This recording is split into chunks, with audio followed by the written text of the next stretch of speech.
Yes. Documents. Yeah, good. Okay. Good morning, everyone. I am Tiffany Wolf. I work with Pechanga Band of Indians. I've been working in tribal environmental programs since 2007, so roughly 15 years, and I began with Pechanga in 2015. So I have 7 years of air quality experience, and I just wanted to share what I've learned in those 7 years and give you a little story about air quality, going from informational to regulatory. So click it. Okay. So, sorry, I'm catching up on my laptop. Okay, so the Pechanga Air Station was established in 2008, and the Pechanga Band of Indians is located outside of Temecula in Riverside County and San Diego, on the border of Riverside County, San Diego County. It's located in the Environmental Department, and in the Environmental Department, we also have natural resources, water resources, pesticides, underground storage tanks, grant and tribal fundings. So like in other tribal programs, we wear a lot of hats. So we have small staff, but we are making a big difference. So next slide. So in 2015, EPA, oh, sorry. Yeah, that's what I'm like, I'm gonna get. So in 2015, EPA awarded Pechanga the designation to become the air quality planning area for ozone. So we have one site where we monitor for ozone, particulate matter, and NOx. And so when you get into regulatory air monitoring, it becomes about reporting. So you have your annual network plan, your data certification, 5-year assessments, plus corrective action plans along the way, and of course your daily values. So when we transitioned from informational to regulatory, we began having monthly calls with EPA doing check-ins to say, hey, where's your report? And we're like, what are you talking about? So it was definitely a learning curve for EPA, I believe, and also for us. So one of the websites, MTIC, located here. If you're going into air monitoring, you're going to want to check out this website because it's like the Rosetta Stone. So you want to go there. Okay. And you'll find the QA handbook, training information, guidance documents. So with guidance documents, EPA is now viewing them the same as CFR. So you want to make sure that you're hitting those goals, policies, processes that are outlined in guidance documents. And we also have a consultant that we use for training. He has expertise with equipment and processes. So these are a few of the things that helped us transition from informational to regulatory. So I have it here and here, so it's a little bit confusing. Okay, so here's the organization of our program. So we have the environmental director who happens to be here, Ms. Kelsey. She oversees the program, and she is the data approval for the final step before it goes to AQS. We have environmental technician, site operator. They are the first line of defense for your data. So they're reviewing the data and capturing any errors or anything that looks out of line with what you normally see. And they're very important. So you can ask David, he's over there in the back. He's been our operator for quite some time. So he's probably seen it all, spider webs to dust to, I don't know, some valve that did something, so it's always something with air program. And then environmental specialist, that's me. I do level 2 data review and also the reporting. And we have a consultant who helps with QA management and level 3. So he's been very helpful. Oh, let me go back over the graph.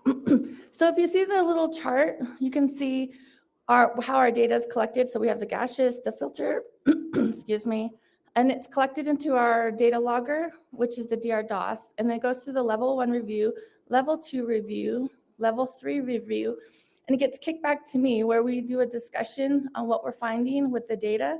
And we get to do rock, paper, scissors over what code we're going to use. No, I'm just kidding. No, it's interesting because there's a lot of codes. I don't know how many of you are familiar with air programs and null codes and that what.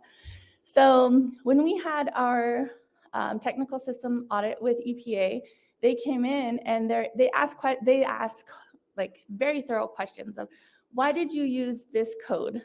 So then you have to go back, dig through your files and find out what was happening with that little value within that hour and why you flagged it a certain way. And hopefully you have backup documents. So in environmental air programming, it's data collection. If you did not collect the data and if you didn't write it down, it didn't happen, right? So then you can't justify why you put that, and it looks pretty bad on your program. And of course, if there's a fire happening in the area, I'll go look at the news article, save that into the file of why we did wildfire flag. So it gets very technical.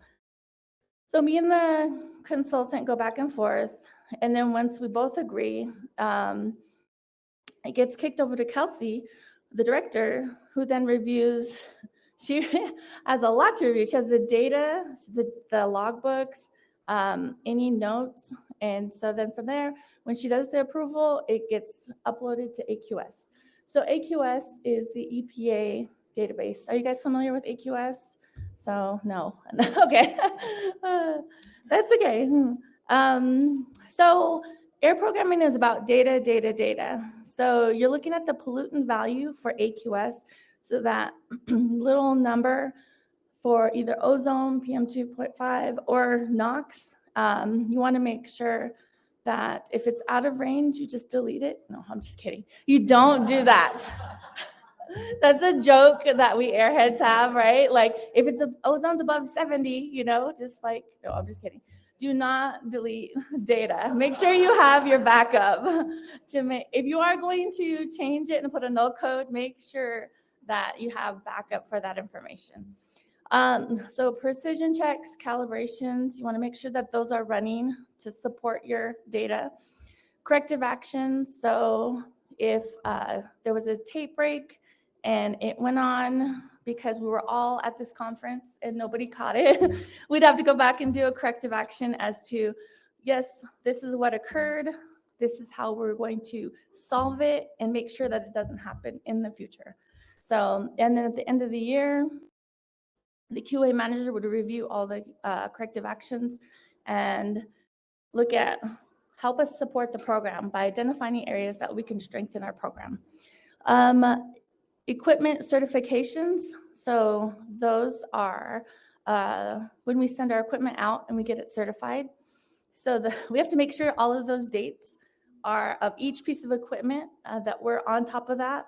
So again, it's a lot of data management. Chain of custody for the FRM samples, make sure that those are filled out correctly, because I just heard a story where it wasn't filled out correctly and they got sent back. So they had good data, but the custody form was, so they didn't process it.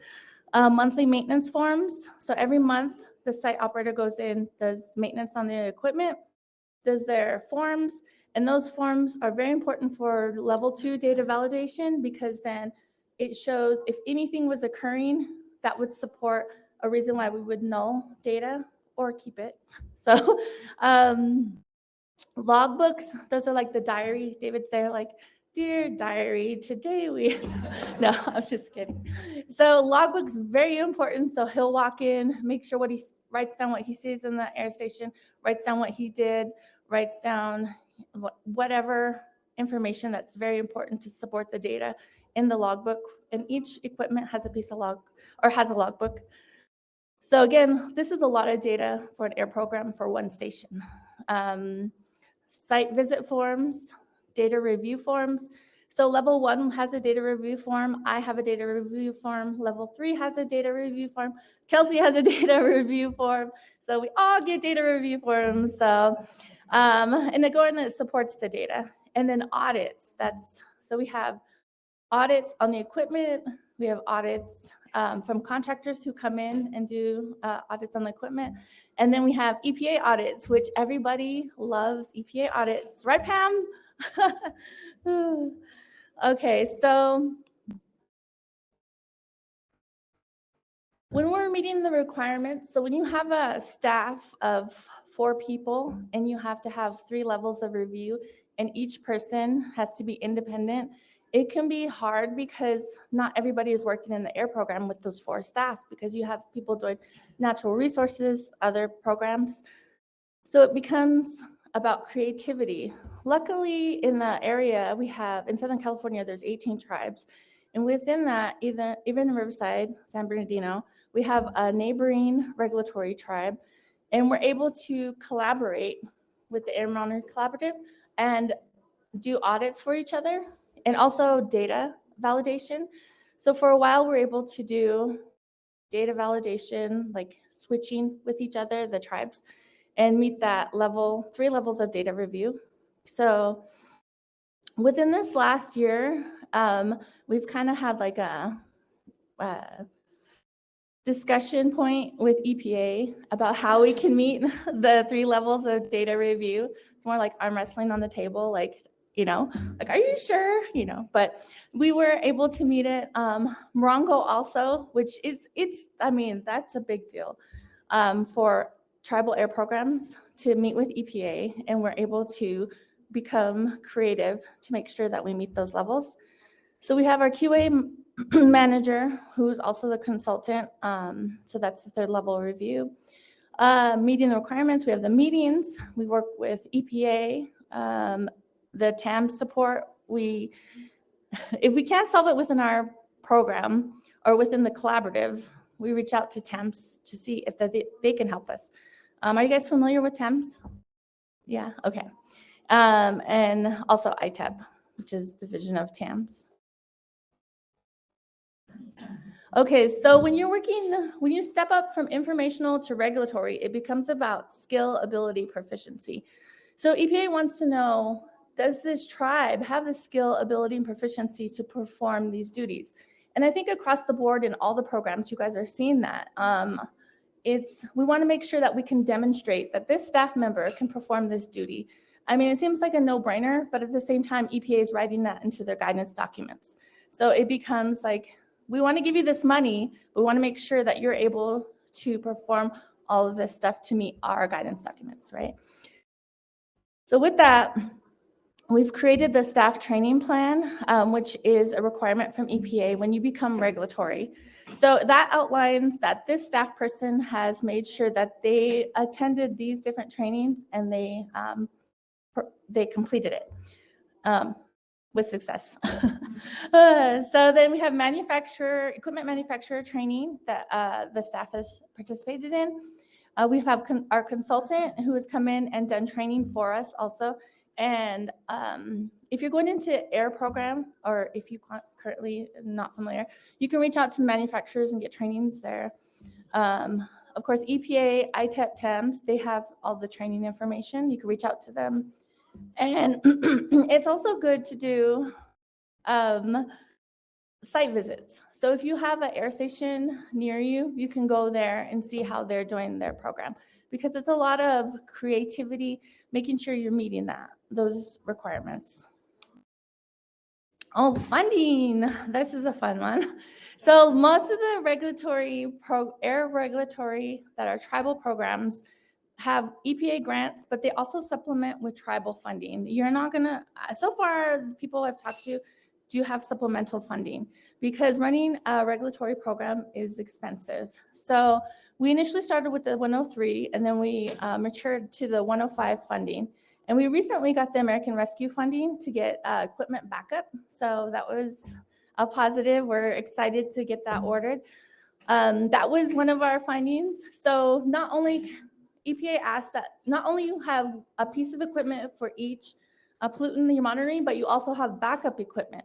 And, those are not cheap. So they're asked that you have that. So in case your equipment goes down, you pull that piece of equipment out and put up the next one. And that piece of equipment also has to be audited, certified, and ready to go. So it's not, just like changing out batteries. It's a whole process. So our tribal funding, which is common, the Pechanga tribe has enterprise, so they're able to supplement with tribal funding. And that helps with the staff, equipment. So when you're looking at the program, operation and maintenance, supplies, consultants, laboratory fees. So like I said, running a regulatory program is very expensive because you have to have your supplies on hand and parts on hand also. So maybe informational, your lamp goes out, so you can send out for a new one. But with regulatory, you don't have that time to have your equipment not running. You have to go have that lamp on hand, switch it out, and then keep running to collect the data. With regulatory, you have to have at least 75% data collection to be have a complete year. So every year with our data certification, it's like a little game I play. So when we first started, a lot of our boxes were yellow, right? Like, you're not making the mark. So now it's like they're green. So I'm like, yes, we made it, So it's it was definitely a progress and a lot of processes. We use also a laboratory in Wyoming, and a little story about that. EPA kept asking us if we could audit the laboratory, right? Like, how many of you are comfortable with going into a laboratory and auditing, right? Like, nobody, right? So that's what they're asking us, and we're looking at them like, why aren't you auditing the laboratory, So this year we were able to go and see the laboratory, and it was very beneficial to see how they're managing the data and just to see them walk through the process. So if you're able to go and audit a lab, I highly suggest, because it's also beneficial to your program because you're seeing steps where you're like, oh, we can implement, also what they're doing on our side. And it's just overall really good. And it's a great experience. Okay, so if we look at state funding versus tribal funding, so this is another part of my area that was like eye-opening and like, wow, because I started looking at CARB's budget. So CARB has millions and millions and millions of dollars for their program. And how many tribal environmental programs have millions and millions and millions of dollars, right? So because each reservation is a land-based and it's a unique sovereign government, and they have their members, they're not going to try and tax their members. They're there to provide, to support the membership. And so with permitting, they're not going to tax the tribes. They're not going to charge their enterprises a permitting fee because that's from the government also. State districts, on the other hand, are able to collect revenue for the air quality programs through taxes, permitting, regulatory actions, cap and trade. So if you go, if you're interested, you can go to your local state air district, look at their annual funding report, and then you can see the breakdown of where they're getting their money for the air program. And it is really eye-opening because then you see the difference between tribal funding and state funding. So again, looking at the state districts versus the tribal districts, it's about innovation and scalability, right? So you're looking at a large state district with 20, 30 air sites, and then we have our one site. So how do you take all of the regulations that are based on this 30 site state and scale it down to the tribe? And that's what we're here for. That's what we're here to figure out. Like, how are we making sure that we're meeting all of those requirements? So with environmental staff, our challenges were meeting the 3 levels of review with 3 staff and a consultant, scalability, large air districts versus tribal, and then opportunity, the success to grow the staff, the program, and the network. And I like this, that growth is not linear, because when you start the air program and go into regulatory, it is not linear. It's just like peaks and valleys. And like one day you're like, oh, we got the report in. The next day they're like, what do you have this other document? It's like, what is that document? You know, and that was in 2015. So it was a lot of growth.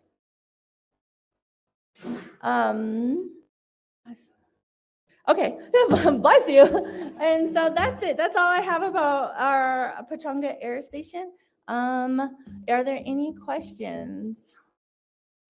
So you guys, are you in South Coast, right? Just so for the benefit of our virtual attendees, if anyone who has questions, the mic. Mic check. So real quick, so I used to do air quality for the Marine Corps. So you guys are in South Coast, right? We are our own district. Yes, Yes, I guess I was kind of curious how that works, right? So like and I never did any tribal air stuff. So you guys don't have to like report to South Coast or anything? No, so we just report to the EPA, and that's in 2015 we became our own air district. That's when everything stepped up, and we have to make sure that going regulatory, we are our own air district. Kelsey? Yeah. Oh. Yeah, he's like, go ahead.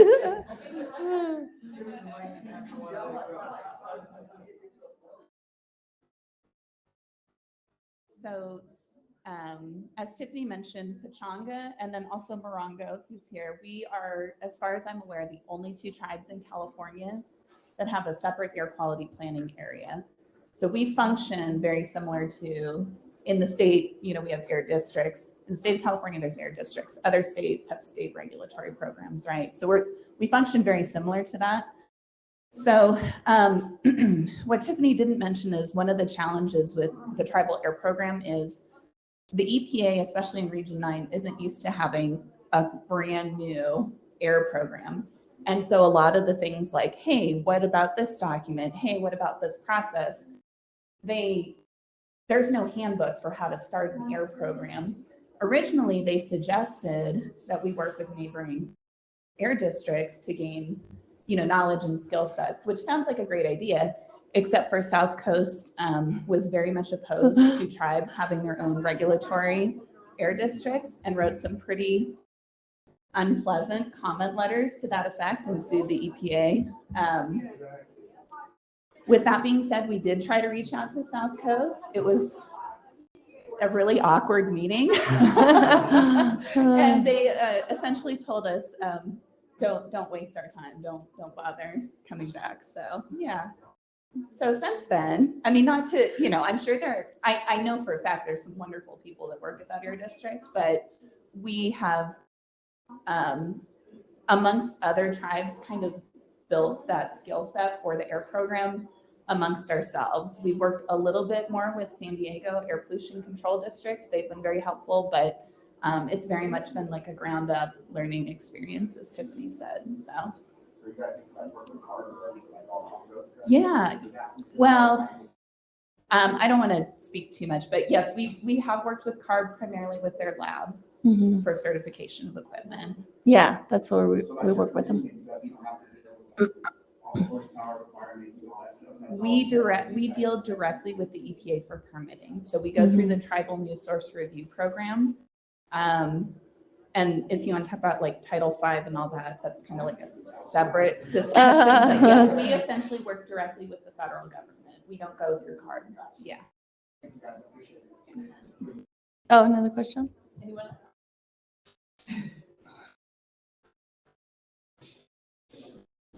Yes, Stan Balone with the Salt River Piedmont Caribbean Community.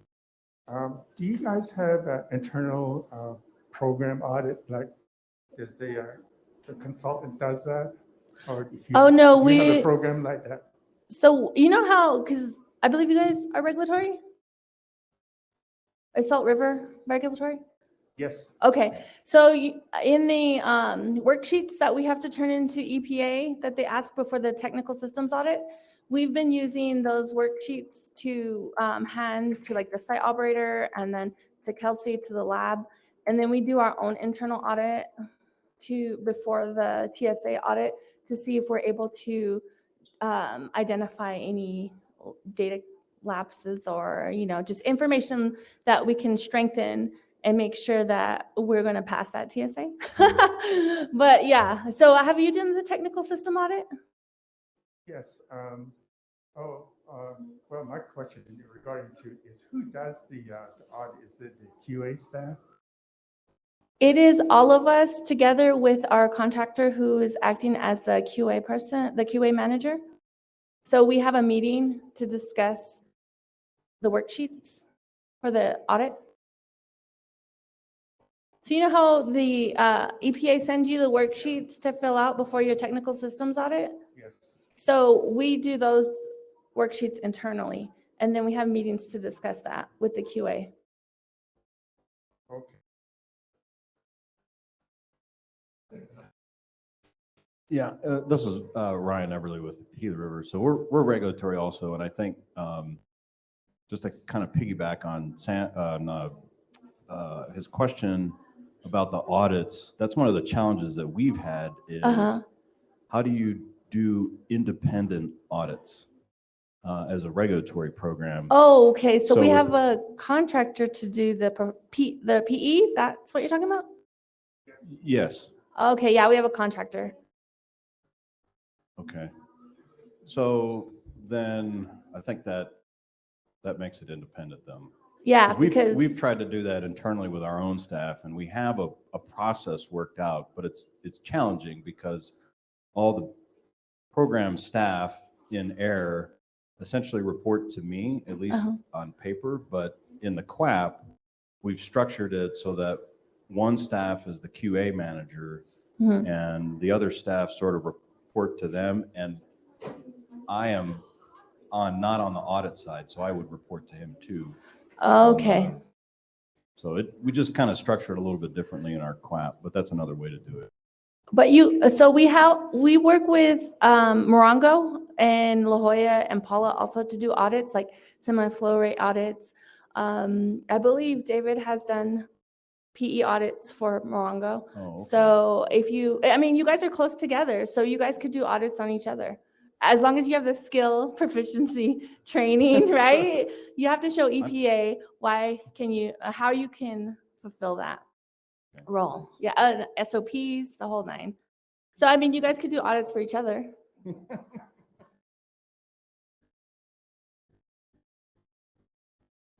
Are the pollution sources you're seeing coming mostly from tribal lands or from off tribal lands? From off tribal lands. And so do you have any clout to get somebody else to go get them and tax those people or find I'm those going to people? defer to Kelsey on that.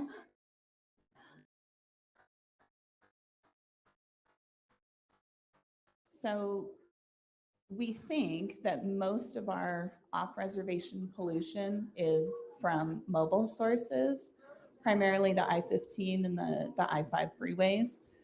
The California Air Resources Board has fuel standards that they implement to try to reduce air pollution, and more recently implemented some diesel truck standards. But it's a really interesting question because we, again, essentially operate treatment in the same manner as a state air district. So technically we could, as a neighboring air district, request changes because our neighboring air district area has pollution that's affecting us. We're not quite there yet, and because it's like federal highways and a lot of other stuff, I don't really know how that would work, and I don't know that there's like a model of how that's been done before. So it's mostly non-oil sources? Yeah, there's a few stationary sources in town, like a cement processing plant and that kind of thing. But since ozone is kind of our primary pollutant of concern, it's primarily mobile sources. So yeah.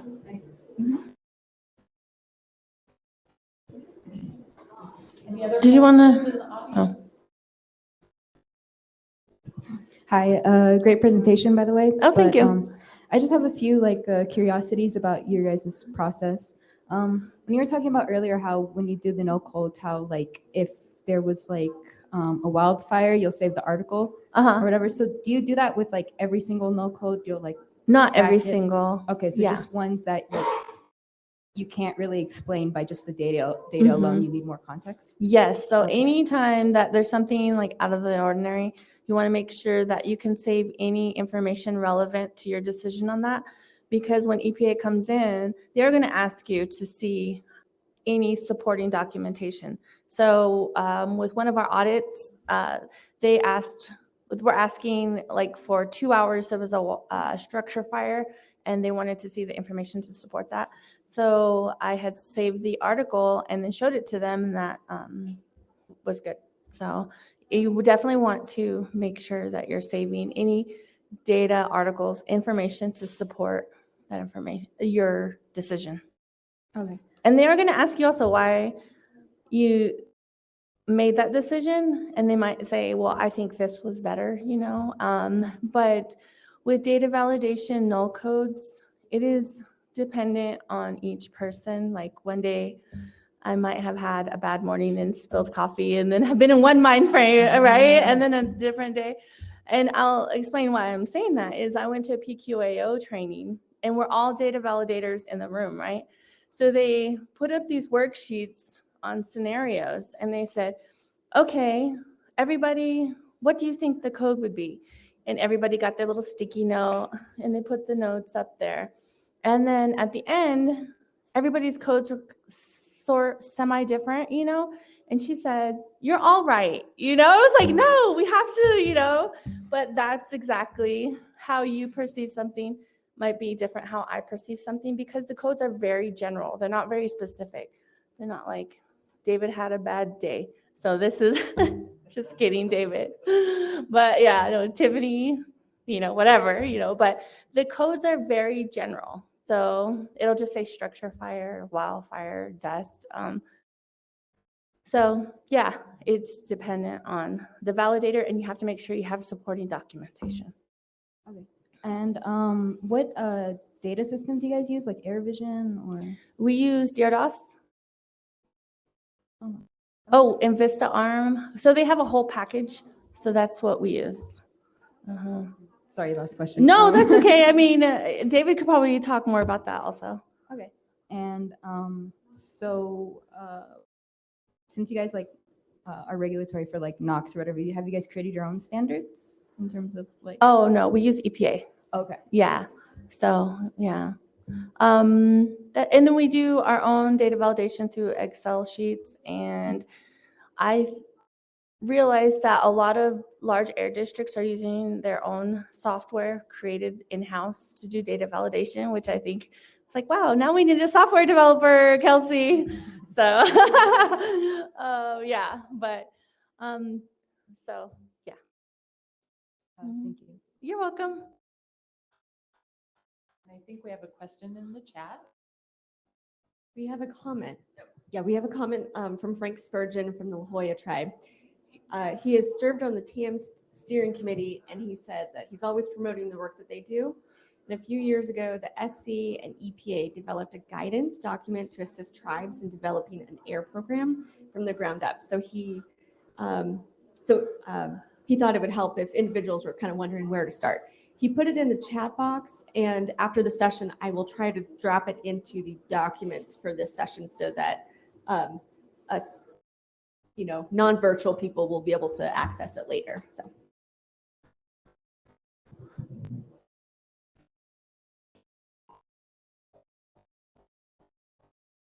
We still got 25 minutes? Oh, we don't have to fill the time.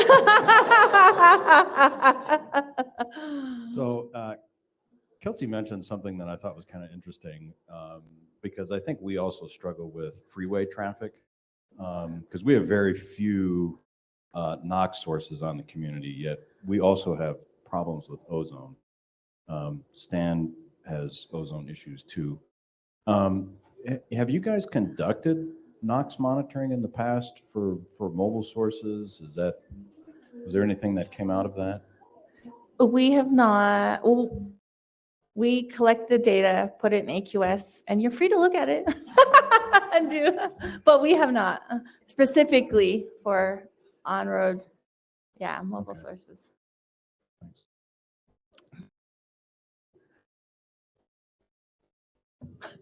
Sorry, one more question. No And you problem. might have just answered it. Is your data publicly available? It's through AQS. Okay. And yeah. my other question is, if you could have one thing to support your air program, be it a human, money, a magic database, what would it be? Oh, money, of course, right? How many of you would need money, right? I mean, to have money for staffing, like we would have, yes, way more staff. Backup upon backup of equipment, you know, and parts and a warehouse and a laboratory and, you know, there's so, yeah, are you giving us money or? Do you have a, Is Pechanga in the non-attainment area for ozone or any other sources you monitor like PM10, 2.5? I think you mentioned that. yes, we are in non-attainment. Give us 6 years though. No, I'm just kidding. But yeah, we're in non-attainment right now. Other pollutant sources you monitor? Oh, for PM 2.5, we're in attainment, NOx attainment. Yeah, Thanks. sure, just ozone.